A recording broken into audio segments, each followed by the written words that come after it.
Les élections que l'on a vues hier sont des élections pour le moins non régulières. Ce sont donc des élections plutôt fantaisistes. Fantaisistes dans ce sens que on a vu que l'intimidation a primé sur autre chose. En plus que ça avait été préparé dans l'unilatéralisme total, on a vu aussi que ce sont des élections qui plutôt sont le résultat d'un calcul mesquin, si je peux le dire ainsi, de ceux qui gèrent le pays aujourd'hui, accompagnés bien sûr de la CENI. On a eu un vote, c'est peut-être un vote test. Je crois que maintenant, le président Nkurunziza peut être rassuré que les Burundais veulent voter, mais on ne veut pas voter n'importe comment.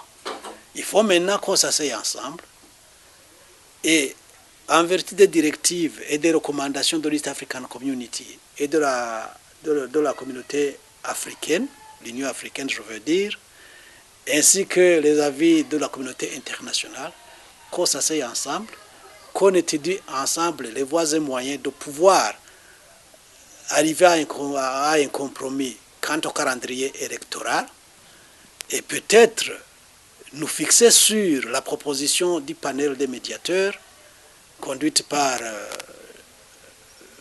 M. Batiri pour que on puisse alors entrer dans un processus régulier, fiable, qui mène à la crédibilité.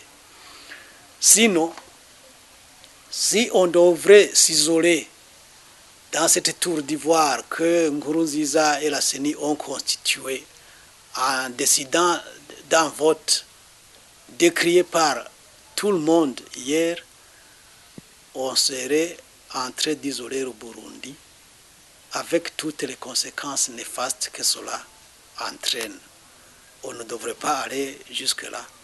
Il est temps que le pouvoir se ressaisisse, qu'on s'asseye ensemble et consensuellement arrête un calendrier et qui booste notre processus électoral pour que les élections génèrent des institutions crédibles, légitimes et légales. C'est ça que je pourrais dire par rapport à ce scrutin d'hier.